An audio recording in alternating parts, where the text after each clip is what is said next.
head väliseesti mäluasutuste hoidjad, head torontolased, head eestlased Torontos, kes te väliseesti muuseumit olete loonud, mida te praegu asutate ja mida te tahate veel ehitada. Tänan siit Tartust teid selle suure töö eest, mida te olete teinud aastakümneid, mida juba teie eelkäijad tegid ja mida te olete valmis jätkama. Te olete üks suurepäraseid näiteid selle kohta, kuidas mäluasutus ja kogukond koos töötavad ja kuidas nad suudavad kõike saavutada, kui nad mõtlevad ühes suunas ja kui nad teavad, mis ja milline on see nende üks eesmärk. Teie olete näide selle kohta, kuidas mäluasutus ja kogukond saavad ühtaegu olla looja ja teiselt poolt ka hoidja ja anda ka läbi selle inimestele tuge ja uut lootust. Võib-olla tänases maailmas ongi kõige tähtsam see, et inimestel oleks tugi, inimestel oleks lootus ja inimesed teaksid, et neil on üks koht, kuhu nad võivad alati minna, kus nad saavad koos olla, kus nad saavad arutada ja kus neil on selline kokkukuuluvustunne. Kui ma räägin täna mäluasutustest ja kogukonnast, siis ma räägin suuresti ikkagi Eesti Rahva Muuseumist, meie kõikide võib-olla muuseumite emast, meie kõikide muuseumite koondajast ja ka kogukonnast, mis muuseumi ümber kord on ja kord ei ole, kuidas see kogukond võib mõjutada muuseumi elu, seda aidata ja seda edasi viia. Aga kõigepealt natukene sellest, millised on mäluasutuse ja kogukonna võib-olla sellised tunnusjooned, mille poolest nad omavahel sarnanevad ja mille poolest ka natuke erinevad.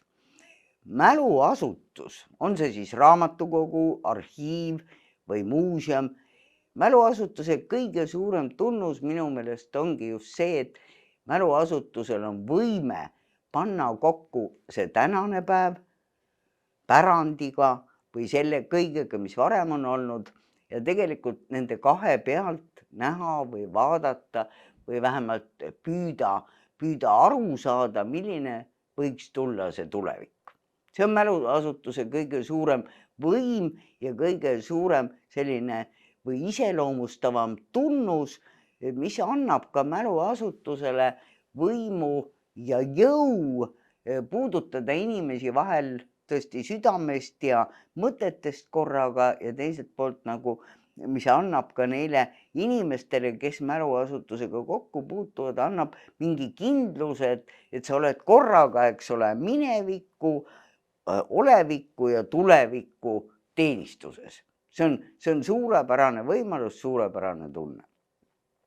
Ja läbi selle, et mäluasutusel on see pilt minevikust, olevikust ja ka mingil määral tulevikust, siis mäluasutus, nii raamatukogu kui muuseum saavad kujundada tegelikult terve ühiskonna eneseteadvust ja kultuurilist elu selleni välja, et tegelikult kogu selliste suhtumisi, traditsioone, ka hinnanguid, kui nad seda tahavad ja kui kogu selline ühiskondlik poliitiline olukord seda neil võimaldab teha. Seega võime võib-olla kõige üldistavamalt öelda, et kõik raamatukogud, muuseumid, aga ka suhtumine nendesse, kuidas võimud suhtuvad, kuidas ühiskond või kõik inimesed suhtuvad, need kokkuvõttes saavadki ilmestada ühe ühiskonna vaimset palet või ühiskonna sellist moraali, moraalset olemust, esteetilisi püüdlusi, aga ka eetilisi hoiakuid.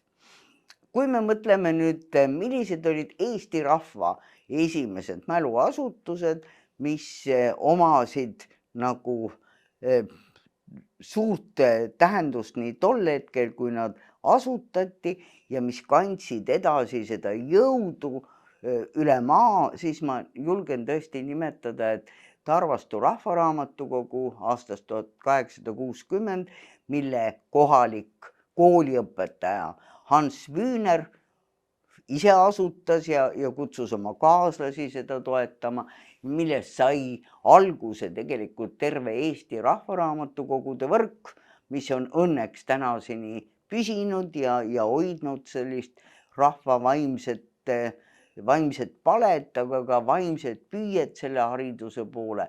Ja teiselt poolt muidugi muuseumitest Eesti Rahva Muuseum aastast 1909, mis oli ja seatud nii tollel ajal kui ka tänase päevani peaks olema siis kogu Eestimaa sellise kõige iseloomustavama tegevuse, väljanägemise, traditsiooni, kommete kõige parem koondaja ja ka edasikandja.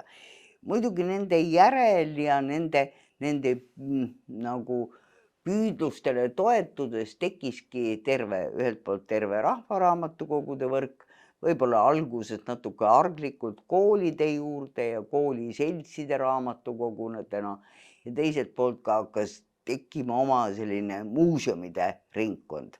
Ja peab ütlema, et ka need mäluasutused, mis esimestena meil tekivad, mis on puhtalt Eesti enda omad, need olid rahva enda algatatud. Nii et me ei saa öelda, et mingi riiklik organisatsioon oleks siin taga olnud. Tegemist oli ju tollel ajal Tsaari-Venemaaga ja igasugused eestlaste enda püüded midagi endale luua ja midagi enda vajaduse järgi kujundada. Neid ei peetud tegelikult ju riigi poolt oluliseks, pigem neid katsuti takistada. Kui siia vaadata, mis tähtsus on siis kogukondadel ja mäluasutused ja kogukonnad, et ühest küljest mõlemal on nagu sellise hoidmise ülesanne kindlasti olemas, aga siis kogukonna puhul on kindlasti võib-olla kõige huvitavam ja kõige iseloomustavam tunnus just see, et need ühendavad ühiskonnas kas siis paikkondliku kuuluvuse järgi inimesi, huviala järgi või ameti järgi, et see ei ole nagu midagi muud kui inimeste vabatahtlik ühinemine mingi olulise tunnuse põhjal. Seal kindlasti ei ole mingisugust kohustust, seal ei ole seotud mingisuguse ühiskondliku korraldusega, vaid see kogukond tegelikult kujuneb alati tõesti mingi tunnuse järgi, aga vabatahtlikkuse alusel. Mis on kogukonna puhul väga oluline, on see, et kui sa oled vabatahtlikkuse alusel leidnud endale selle seltskonna, kus teid ühendavad tõesti kas huviala või amet või paikkond või veel mingi teine tunnus, siis tekib nendega selline hea arutelu võimalus, hea mõistete ja ka hinnangute vahetamise koht, et see ei ole mitte võõras, et sa ei pea hakkama selgitama, et miks ma mõtlen nii või kuidas ma asjadest aru saan. Selles kogukonnas arutatakse omavahel nii palju erinevaid teemasid, et selline tekib mõistete ühtlustamise tasand ja üksteist mõistetakse, üksteist kuulatakse ja üksteist ka tunnustatakse. Ja mida kogukonnad veel annavad, et nad annavad kindlasti alati võimaluse arendada uusi oskusi ja tunda ennast sotsiaalselt vajalikuna. Et see on üks asendamatu tunnusjoon kogukonna puhul, et kui sa oled ka üksik inimene, sa vajad ikkagi sellist kuuluvust ja kogukond on kindlasti see, kes annab sulle selle kuuluvuse ja vajalikkuse tunde kõige avatumalt ja kõige siiramalt.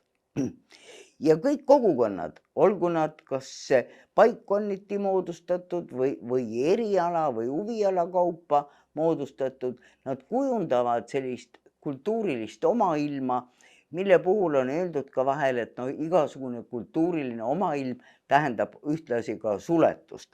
Mina ei arva nii, et see tähendab suletust. Ma arvan, et iga kultuuriline omailm alati rikastab ka kultuuri üldpilti ja annab just nimelt sellele kogukonnale omaenda tugevuse, omaenda sisu. Mida rohkem neid sisusid on, seda rikkamad oleme me kõik ka ümberringi. Ja kui ma püüan siin mõelda, et millised olid need esimesed eestlaste päris oma kogukonnad, kus püütigi just ajada ühte asja, kus oli mingi idee taga, kus toetati kindlasti mingit suuremat eesmärki kui lihtsalt oma igapäevaste asjadega paremini toimetulek, siis kindlasti aastast 1865 Vanemuise selts, Estonia selts. Ja kui me paneme siia kõrvale selle Tarvastu rahvaraamatukogu, siis me näeme, et see on üpris ühine aeg, millal tekivad esimesed eestlaste enda mäluasutused ja millal tekivad ka esimesed sellised kogukonnad, mida ühendab mingi idee, tahtmine, soov, suur eesmärk.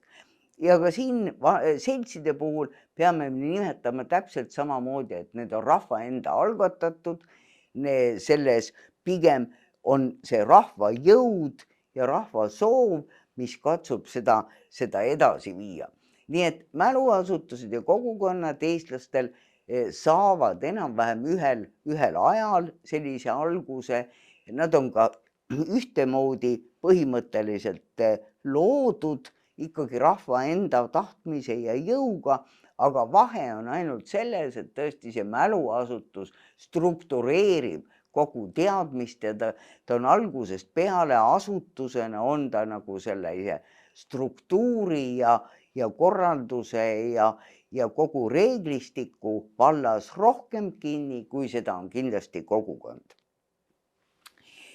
Ühest suurest muuseumist, Eesti Rahva Muuseumist tahaksingi teile rääkida natukene pikemalt ja püüda selgitada just seda läbi Eesti Rahva Muuseumi, miks ühe kogukonna osalus ühe mäluasutuse töös ja olekus üldse on otsustava tähtsusega. Te ilmselt paljud teate seda, et Eesti Rahva Muuseumi algus on tegelikult hoopis selles Tartu Eesti Põllumeeste Seltsis ja teiselt poolt Eesti Üliõpilaste Seltsis.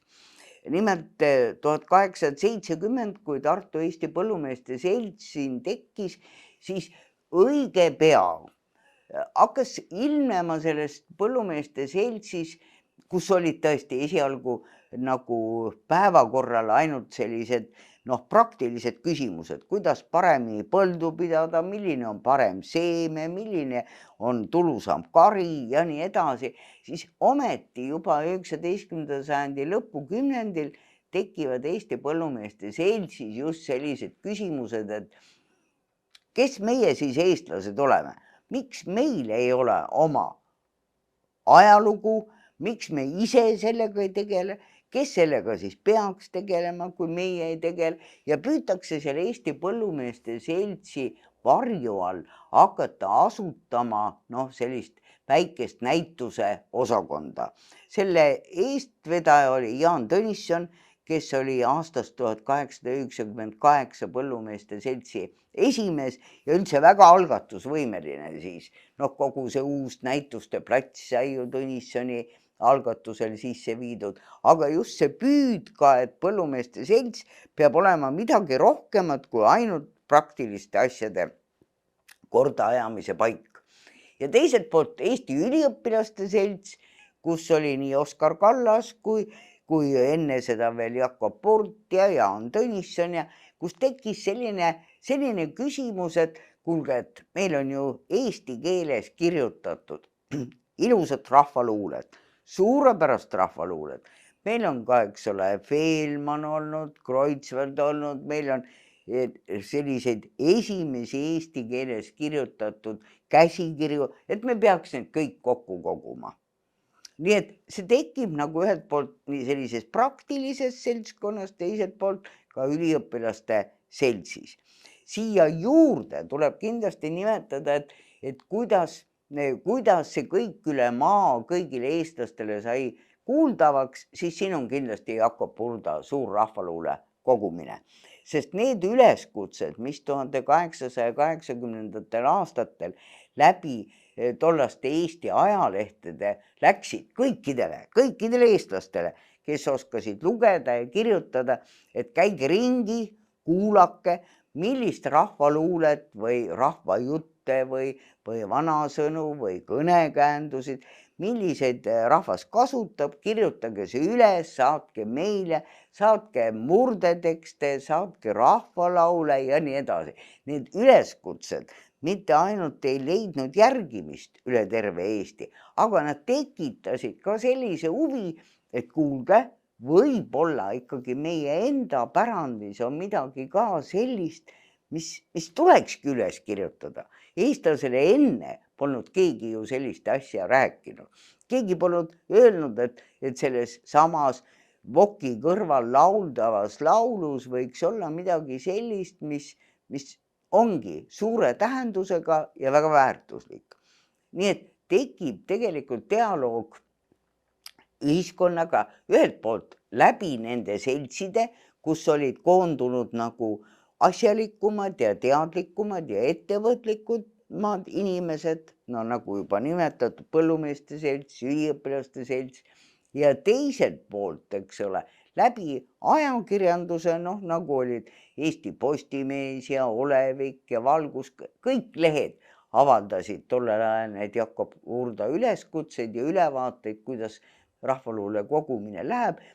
Need nagu ärgitasid ühiskonda just selleni, et hakati mõtlema, et meie pole ka võib-olla nii viletsad, me peame ka ikka ja et see ise tegemine ärgitas ja äratas ka rahva eneseteadvuse ja ühes sellega tekitas küsimuse ka enesehinnangust. Nii et need ülesanded tekivad ühelt poolt läbi tõesti nagu sellise väiksema seltskonna, aga teiselt poolt ka läbi rahva, kes need omaks võttis. Nii et korraga saab siin 19. sajandi lõpus vanavara kogumine, rahvaluule kogumine, tekib päevakorda meie enda eestikeelse raamatukogu asutamine, just nimelt täieliku keskraamatukogu asutamine. Ja ühes sellega kohe, kuigi veel midagi nagu eriti ei ole, tekib ka küsimus, et me peame selle asjaga kogu aeg tegelema ja kogu aeg nagu kõiki innustama ja kaasa kutsuma, et sellel ei ole mitte ainult pärandi kogumine, vaid sellel on rahvast koondav ja tegelikult ka rahvast ennast kasvatav ülesanne. Ja nagu on laialt teada, siis Eesti Rahva Muuseumi enda mõte tekkis spontaanselt hoopis. See oli Jakob Hurda matuste ajal, matuse rongkäigus. Kerkib siin küsimus Jaan Tõnisson, Oskar Kallas ja veel mitmed teised, kes spontaanselt hakkavad mõtlema sellele, et Jakob Hurd tegi nii palju tööd, nii suured ja uhked rahvaluule kogud on ja et kuidas ja mis, see on vastutustundetu jätta need kogud nüüd edasise palve ja hoolitsuseta ja pigem peaks nüüd looma kiiresti ühe asutuse, mille esimene eesmärk ongi, eks ole, kanda edasi seda rahvaluule kogumisest algust saanud traditsiooni, aga samas ka jätkata. Ja võib-olla kõige suurem ülesanne, mis Eesti Rahva Muuseumile ikkagi algusest peale pannakse, ongi rahva enda ajalugu ja rahva enda olekut mõtestav asutus. Et meil ei ole seda, Eesti rahvas pole viletsam kui teised rahvad ja et see Eesti Rahva Muuseumi esimene ülesanne ongi olla sellist rahva eneseteadvust ja eneseteostust hoidev ja mõtestav asutus. Ja siin me jõuamegi kogukonnani. Kuna ERM-i eelkäik või sissejuhatus või need esimesed mõtted tekkisid korraga, eks ole, mitmes kohas, ühiskond oli sellest tervikuna peaaegu haaratud, siin olid seltsid, eks ole, siin oli ajakirjandus, siin oli rahvaluule kogumine, siin olid igas paikkonnas tekkinud sellised entusiastid, siis need, kes ERM-i ümber koondusid kogukonnaks, need olid väga erinevad inimesed ja ERM-i sünd ja ERM-i need esimesed aastad, tuletage meelde, et tegemist oli siiski Tsaari-Venemaa aegse eluga, kus ühtegi rahvuslikku sellist Eesti Rahva Muuseumi seda enam ei toetanud keegi ja seda pigem oldi, eks ole, vastu. Aga see kogukond ERM-i ümber kujunes lihtsalt nii laialdaseks, et see võeti algusest peale omaks. See oli nagu kõikide kogu rahva muuseum, sest see usk sellesse, et rahvas vajab mingit omaenda lugu korjavat, kirjeldavat ja edasiviivat asutust, see oli kogu ühiskonnas selgelt omaks võetud. Ja võib-olla siin ma näitan ühte vana pilti Pauluse kirikust Tartu linnas ja võib-olla sellest, et ERM-il oli nii tugev see kogukond ümberringi, et see oli kogu ühiskonna mure ja kogu ühiskonna kanda see ERM, siis tekkis kohe spontaanselt ka see, et kuigi õieti mitte midagi ei olnud, raha ei olnud, mingit maja ei olnud, mingeid vahendeid ei olnud, aga spontaanselt tekkis ka see, et ERM-il on vaja oma maja. Võib-olla muidugi et ERM-il on vaja suurt oma maja Tartu kesklinna, siis see paistab hästi välja. Võib-olla siia andis muidugi ka hoogu see, et 1906. aastal olid ju eestlased ehitanud Tartu kesklinna oma uue kunstitempli, Vanemuise uue maja. Ja ilmselt nüüd ei tahetud ka kuidagi alla anda või midagi viletsamat teha, vaid see esimene projekt, millest hakatakse rääkima, et ERM-il on vaja oma maja, mida hakatakse kohe ka ette valmistama, selleks vaadataksegi just nimelt krunti Tartu kesklinnas.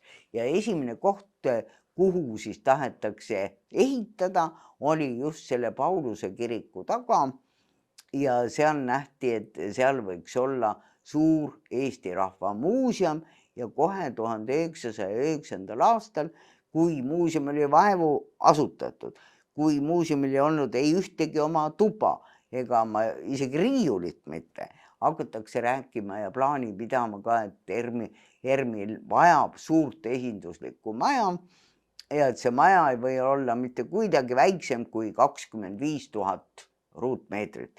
Ma tuletan siin meelde kõigile, et tänane uus Raadil paiknev Eesti Rahva Muuseum on 32 000 ruutmeetrit. Nii et juba aastal 1909 osati mõelda suurelt ja nähti ette, et tegelikult see Eesti rahva pärand on nii suur, et sellele mingit väikest maja ei ole küll vaja. Ja siin need aastaarvud, mis on mul pandud just ritta, näitavadki seda, et Eesti Rahva Muuseum oli ja kandis nagu seda vajadust oma maja järele ikkagi algusest peale ja ma võin öelda, et aastal 1915 oligi valmis see esimene projekt.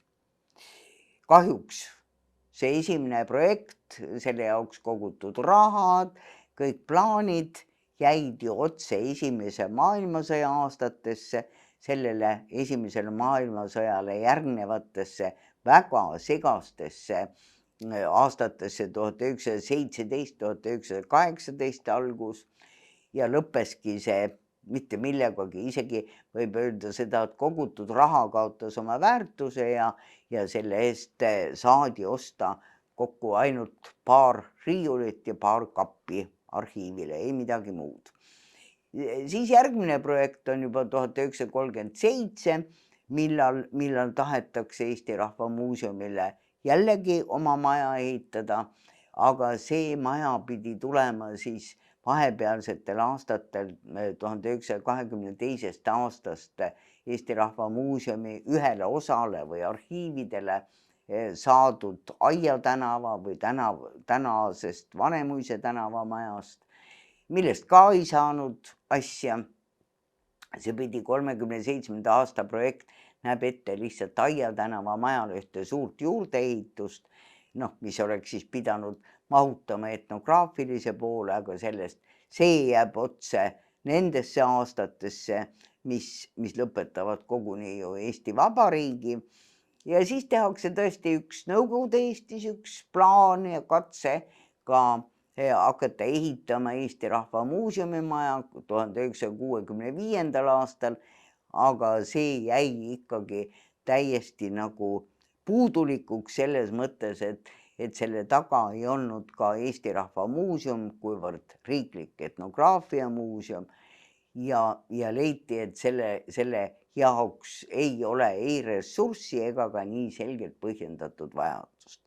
Ja siis veel ka aastal 1995 Toomemäele tehtud projekt, suur Põhjakonna projekt, mis oleks võinudki ju tegelikkuseks saada, kui tegelikult oleks Eesti Rahva Muuseumile see raha tookord eraldatud, aga siis juhtus niimoodi, et see 4. projekt tegelikult jäi seisma ja ehitati Tallinnasse Eesti Kunstimuuseum, Eesti Rahva Muuseum jäi veel kord nagu oma aega ootama. Miks ma seda nii pikalt räägin? Sest see maja lugu on tegelikult otseselt nagu seotud väga mitme kandi pealt. Ka selle tähendusega, miks on väga oluline, et ühel mäluasutusel oleks toetav ja mäluasutust kindlasti mõtestav ja edasikandev kogukond.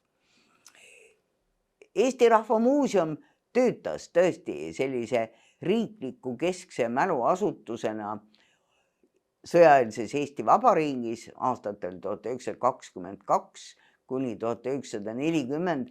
Need on muuseumile väga head ajad ühe kandi pealt, sest et muuseumi direktor aastal 1923 Ilmari Manninen on väga, väga selgelt ja hästi sõnastanud sellise suure muuseumi ülesanded, et muuseum peab teenima 2 isandat, rahvast ja teadust. Selles lühikeses lauses tegelikult see kajastub täpselt see, et muuseumil peab olema ühelt poolt väga kindel ja hästi arenev teaduslik teadmine, teaduslik baas, sest ilma selleta ei ole võimalik hinnata rahva pärandit. Sa ei saa tõlgendada iseendale meeldiva või mitte meeldiva seisukohast, sa pead lähtuma alati teaduslikust alusest. Ja teiselt poolt see rahva komponent on oluline just sellepärast, et rahvast eemalduv muuseum muutub rohkem asjaks iseendast, aga Eesti Rahva Muuseum peab olema alati rahvaga dialoogis. Tema ümber peab olema oma kogukond, kes mõistab, miks seda muuseumi vajatakse ja kes aitab seda muuseumi tegevust ja mõtet vahel võib-olla isegi lihtsamalt ja arusaadavalt kui muuseumi inimesed ise ka rahvani viia. Ja kuna Eesti Rahva Muuseum just tekkis ka sellise rahva enda soovist ja rahva enda arusaamisest, siis seda enam need Mannineni sõnad kannavad ka seda tekkimisaegset lootust ja annavad ka tulevikuks kindlasti oma selge sihi ära. Mis oli ERM-is väga hästi kuni 35. aastani, siis oligi ühelt poolt sellise avalikkuse kaasamise oskus ja süsteemsus oli see, mis aitas viia kirjasaatjate võrgu uuele tasandile. Nii et ERM-i ümber ei olnud mitte ainult see iseendast tekkinud kogukond, mis toetas, vaid ERM-il oli ka oma selge plaanide järgi haridusest lähtuv, teadmistele baseeruv kirjasaatjate võrk. Ja selle kirjasaatjate võrgu abil tegelikult koguti kogu seda teadmist Eesti elust, nii olnud aegadel kui ka käesoleval ajal, nii et ja see ei olnud mingi selline umbes tehtud töö, vaid see kirjasaatjate võrk oli ikkagi viidud ka hariduslikult päris heale tasandile. ERM-i elu oli muidugi sel sõjaeelses Eestis ka selles mõttes väga huvitav, et ERM pidas kogu aeg plaani ikkagi päris uue oma maja ehitamiseks, aga samal ajal riik hoolitses ja oli andnud ERM-i kätte siis 22. aastast kaks maja, üks Aia tänava maja, mis on tõesti täna see Vanemuise maja, kus paikneb Eesti Kirjandusmuuseum, Vanemuise 42 aadressil ja mis oli olnud ühe baltisakslase linnamaja ja kuhu siis said ja kus hakkasid paiknema siis 3 Eesti Rahva Muuseumi tähtsat ja kogu Eestile olulist arhiivi, arhiivraamatukogu, mis sisaldab võimalikult kõiki eesti keeles Eesti kohta ja eestlaste kohta ja eestlaste poolt välja antud kirjandust alates kõige kaugematest aegadest siin 16. sajandist, eks ole. Ja siis Eesti Kultuurilooline Arhiiv, mis hakkas selles majas tööle aastal 1929, kus oli selgelt kogu selline kirjanduslooline ja kultuurilooline käsikirjaline pärand, alates Kristjan Jaak Petersoni päevaraamatutest ja Kreutzwaldi käsikirjadest kuni siis kõige uuemateni tol ajal välja ja kolmandaks siis Eesti Rahvaluule Arhiiv, mis siis 1927. aastal sai ka oma hurdakogud tänu ka soomlaste käest tagasi. Soome kirjanduse selts oli neid Jakob Hurda suuri rahvaluulekogusid siis au ja hoolitsusega selle hetkeni hoidnud, kuni siin Aia tänava majas tehti suur kapitaalremont fondides ja pandi korralikud uksed ja juleti tuua siis selline suur ja tõesti unikaalne rahvaluulekogu siia Tartusse.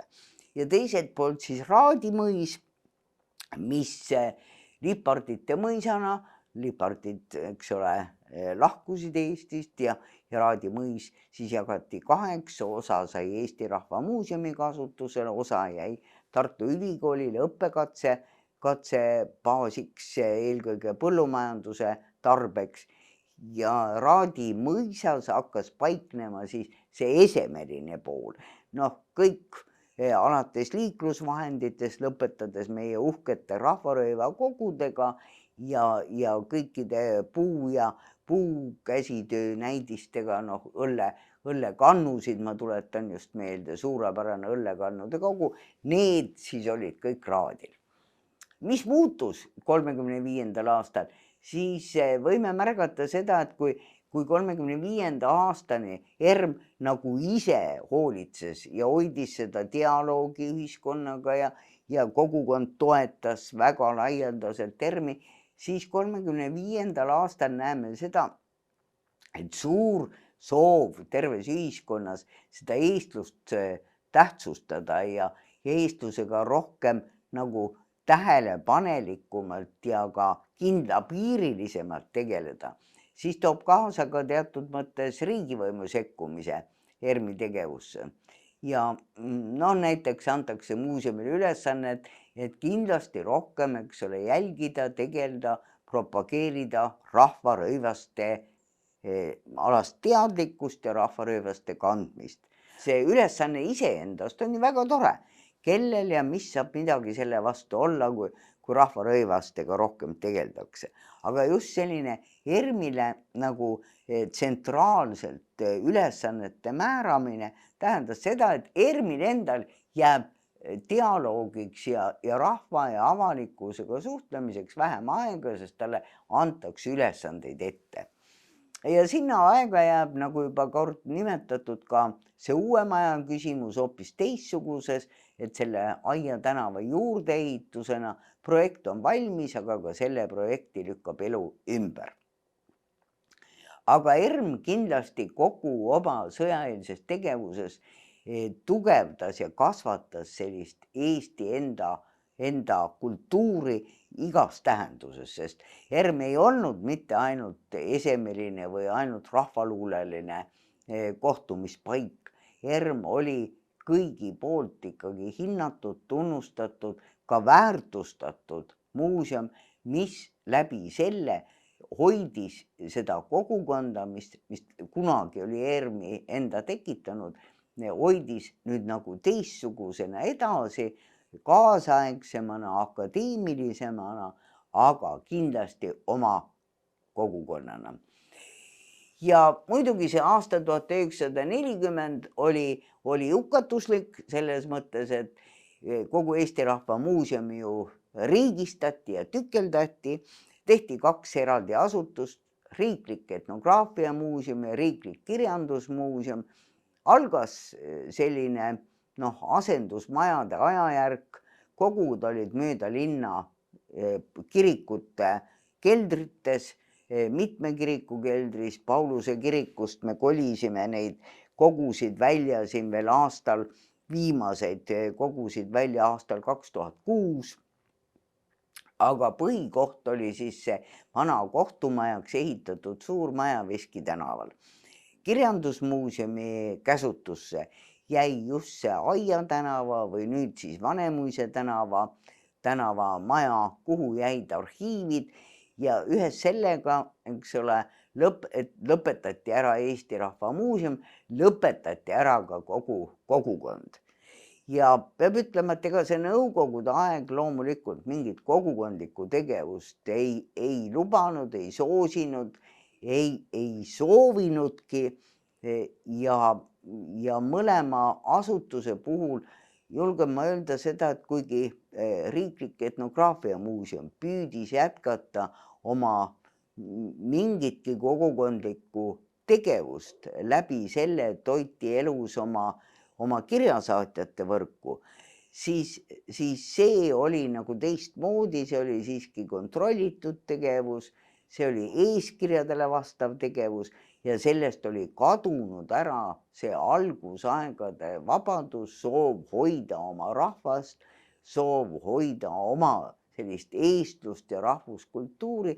See ei olnud enam dialoog, see oli tegelikult ikkagi koostöö küll, aga mitte koostöö, mille puhul oleks selline aateline või ideeline pool olnud väga domineeriv.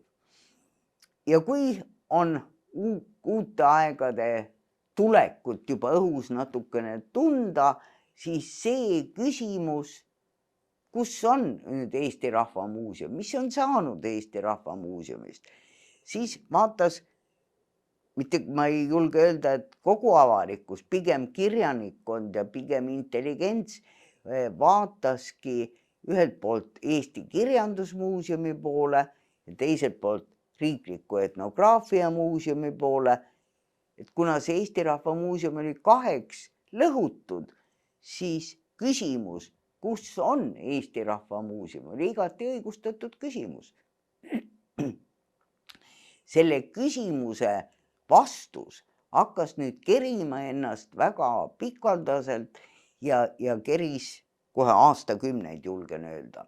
Kõigepealt võttis vastu ministrite nõukogu sellise otsuse, et Raadi tuleb avada, Raadi, kus oli olnud Nõukogude sõjalennuväli, tuleb taastada endiseks Raadi mõisaks, mis oli põhimõtteline otsus, aga mille taga ei olnud tookord ei raha, ei täitjat. See oli nagu sihuke, et Raadi tuleb avada, Raadi tuleb taasasustada, aga kuidas ja millega ja kes selle eest siis vastutab, see pool oli veel lahtine. Aga esimest korda siis aastal 1986 võime leida paberitest, et Raadi võiks saada Eesti Rahva Muuseumi uueks koduks. Ja sellele järgneb aastal 1988, kus oli hoopis vabam juba ja kus need lootused olid siin teised ja kus see meeleolu kevadel oli eriti uljas, ma julgen öelda, siin Tartus ja Tartu vaimu ja julgust ja neid aateid oli palju tunda, siis saab sellele riikliku etnograafia muuseumi nimeks saab taas Eesti Rahva Muuseum. Eesti Rahva Muuseumi arhiivid jäävad Eesti Kirjandusmuuseumisse ja isegi sellist küsimust, et kas Eesti Rahva Muuseum ei peaks ikkagi tähendama seda, et sellega liidetakse ka kirjandusmuuseum, seda nagu väga tõsiselt ei võeta ja ega ma ei oskagi öelda, kus see põhjus on. Et mulle nüüd ka hiljem, aastakümneid hiljem vaadates kõlab pigem loogiliselt, et kui etnograafia muuseumist saab Eesti Rahva Muuseum, miks siis Eesti Rahva Muuseumi nimi või selle katuse alla ei liidetud kirjandusmuuseumi, jääb mulle pigem arusaamatuks. Ja me võimegi öelda, et ERM-i taastulemine, mis algab tasahilju sealt küsimusest, kus see Eesti Rahva Muuseum on, mis tast saanud on, tuleb niimoodi etapiviisiliselt. President Lennart Meri on see, kes ütleb, et me peame kiirustama, et me ei jõua kohe võib-olla seda uut maja ehitada, aga me ei tohi lubada seda, et me ei näita eestlasele tema ajalugu sellisel kujul, nagu see on kunagi olnud, et me peame sellest nõukogudeaegsest vaikelust välja tulema, etnograafia muuseumi staatusest edasi astuma. Ja selle taga on siis see, et ERM saab endale näituste majaks aastal 1993 kunagise raudteelaste klubi. Ja kõik need kahtlejad, kes ütlevad, et nõukogudeaegne raudteelaste klubi, mis see ERM ei suuda seda uueks muuta, need peavad eksima, sest Eesti rahva huvi oma vahepeal peidus olnud ajaloo vastu läbi nende samade rahvarõivaste või ka läbi kogu nende väikeste näidete sellisest 41. või 49. aastast. See on nii palju suur, et see raudteelaste klubi minevik varjutatakse Eesti Rahva Muuseumi poolt suurepäraselt. Sellele järgneb siis kohe see suurepärane projekt, minu meelest väga huvitav projekt Toomemäele, et Eesti Rahva Muuseum tuleb ehitada põhjakonnana, mis kahjuks ei saa raha ja tõesti on sellest kahju, aga nii see on. Ja kuni siis aastal 1996 on Riigikogu otsus, et Eesti Rahva Muuseum tuleb ehitada. Ja ma tuletan teile meelde, et aastal 1909 juba oli otsustatud, et Eesti Rahva Muuseum tuleb ehitada. Aastal 2003 sünnib siis otsus, et ERM tulebki ehitada Raadile, endisele sõjaväe lennuväljale. Ja kui aastal 2005 välja kuulutatud arhitektuurivõistluse võidutööks saab Memory Field või mälestuste väli, siis ma pean ütlema, et see tekitas nüüd ühiskonnas väga palju protesti ja protesti põhjuseid, kui nüüd takkajärele vaadata, oli mitmeid ja need olid väga, väga erinevad. Üks oli see, et miks sinna endisele sõjaväe lennuväljale, et see ei ole nagu Eesti Rahva Muuseumile väärt koht, et see on ikkagi Nõukogude sõjaväe ja Nõukogude taagaga seotud ja selle ümber oli palju erinevaid põhjendusi ja selgitusi. Teine oligi, et selle võidutöö autorid olid välismaalased, üks liibanonlane, üks jaapanlane ja üks prantslane, kõik väga noored inimesed ja nende projekt oli selline, mis tegelikult nagu Eesti Rahva Muuseumi nägigi just ka sellise suure jõu ja võimuna, mis annab sellele sõjaväe lennuväljale uue elu ja suudab sellest minevikust, sellest ülekohtusest väga julmast minevikust üle tõusta ja anda kogu sellele väärtusele uue perspektiivi. Ja kolmas oligi seotud just nimelt sellega, et miks välismaalased ehitavad Eesti Rahva Muuseumi või projekteerivad, et miks seda ei tee meie enda arhitekt, aga see oli rahvusvaheline arhitektuurivõistlus ja žürii oli ka rahvusvaheline, nii et siin öelda, et kas mõni projekt oli parem ja sellist kodukootust kindlasti ei tahetud ja selle Memory Fieldi võib-olla tugevus, mida žürii ka korduvalt rõhutas, oligi selles, et ta hakkab tööle nagu maamärk, et Eesti Rahva Muuseum on maamärk, mis suudab tegelikult olla sellest kõigest halvast minevikust üle ja minevikust hoolimata tõusta ja viia rahvast edasi. Väga palju suuri vaidlusi, väga palju raskusi, väga palju ka arusaamatust muidugi tekkis sellest, et need 3 noort arhitekti, kes kõik olid tõesti ka ise erineva kultuuritaustaga, ei tundnud üldse ei kliimat, ei meie ehitustingimusi, ei meie nõudeid, no mitte midagi. Ja neil endal ei olnud ka üldse nagu sellist projekteerimiskogemust. Ja teiselt poolt see avalikkusega tehtud vähene selgitustöö, et miks just selline sõjaväelennuväli ja miks selline lähenemine, see oli mitu viga nagu korraga ja tegelikult jäi kogukond, mis oli ERM-i aidanud seal üldse ERM-i asutamisel seal Tsaari-Venemaa aegu ja mis oli ERM-i hoidnud ka läbi sõjaeelse Eesti Vabariigi ja väga tugev olnud, mis oli ära lõhutud. Vot seda kogukonda ERM-i ümber tegelikult nagu sellisel kujul ei tekkinud. Ja see on nüüd see ERM-i ala, nii nagu me siis aastal 2006 seda projekteerimisalana näitasime. Maja asub see, kus sellel suurel pikal lennurajal on see mustaks värvitud osa siin ühes nurgas. Ülejäänud on siis kõik see Nõukogude sõjaväe lennuvälja stardi- ja maandumisrajad ja need, mis stardi- ja maandumisrajadel nagu väikeste väljavõtetena lähevad 2 poole, need on need kapaniirid, kus siis lennukeid hoiti. Nii et seal oli selle alaga oli palju igasuguseid probleeme, sest mitte ainult majaga ei tulnud tegelda, vaid alustada tuli ju tegelikult selle raadi välja puhastamisest.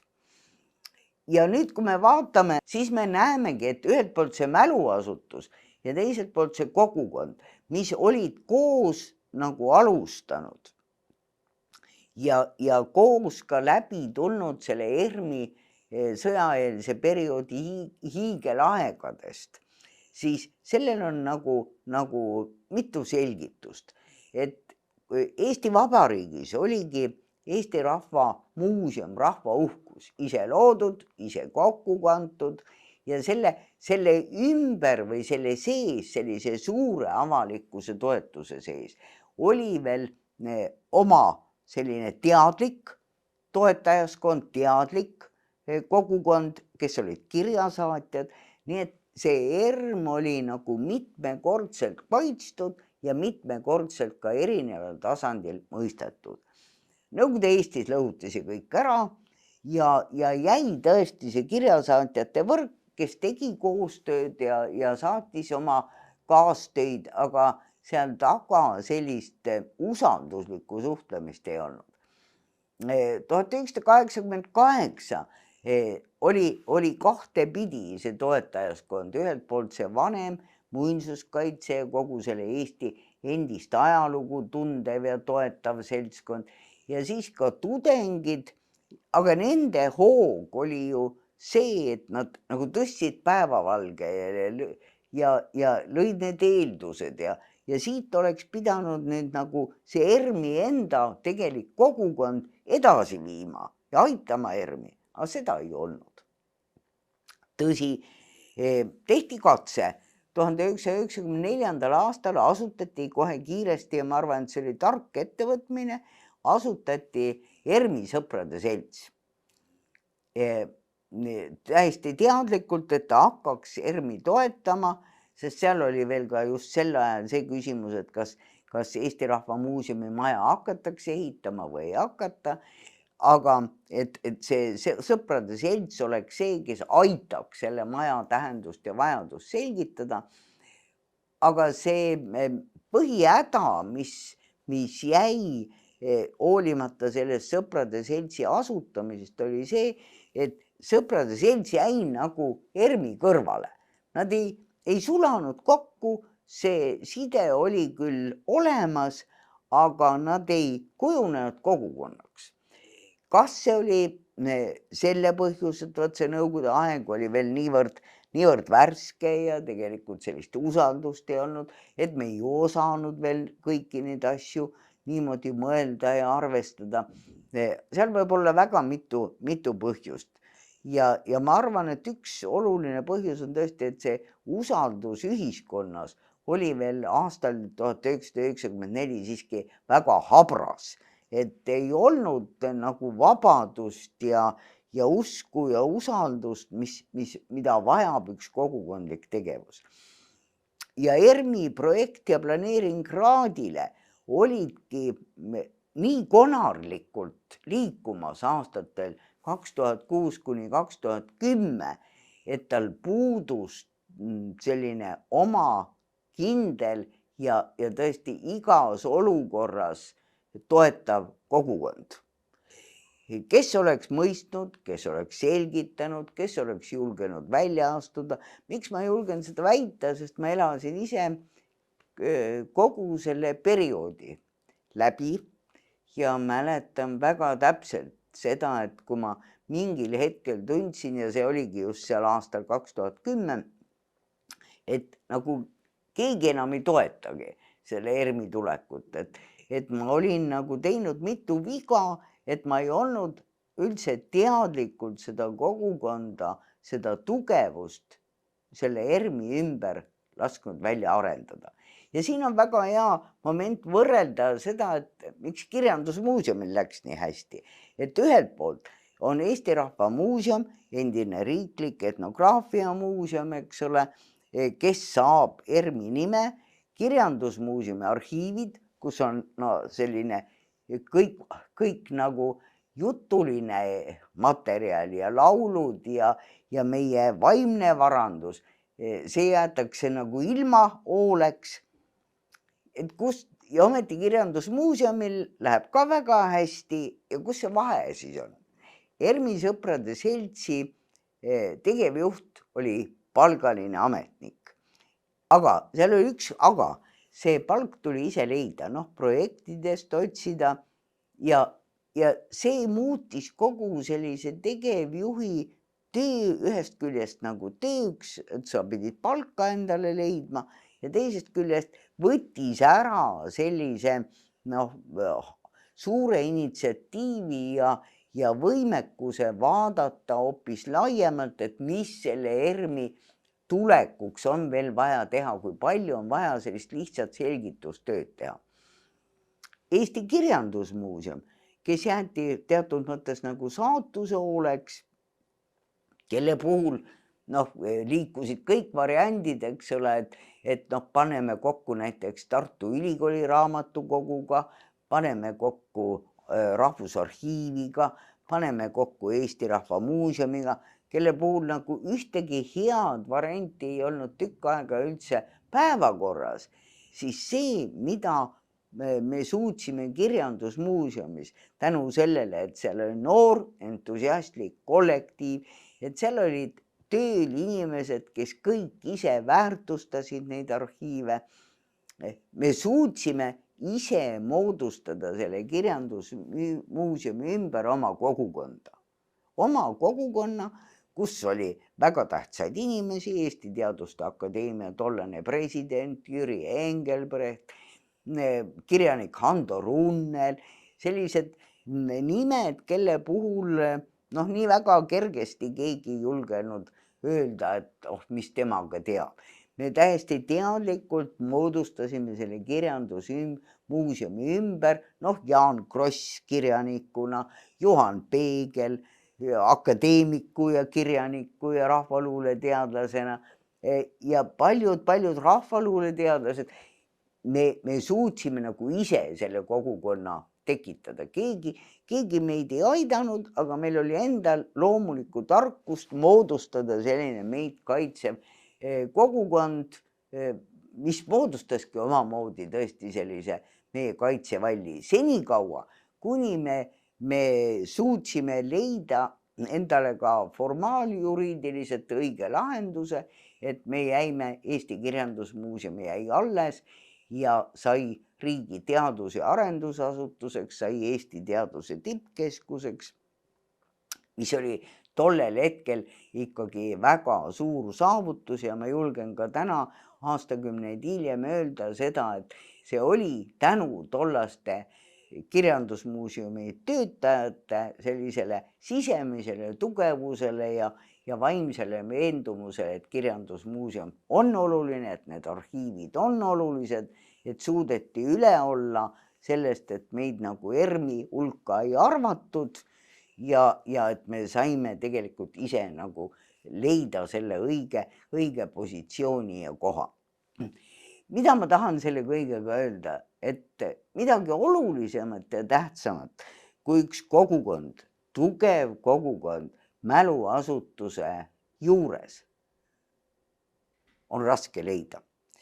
Sest see kogukond ümber või kuuluvana mäluasutuse juurde annab mäluasutusele ka avalikkuse silmis hoopis parema sellise kujundi ja ka hoopis lihtsama selgituse.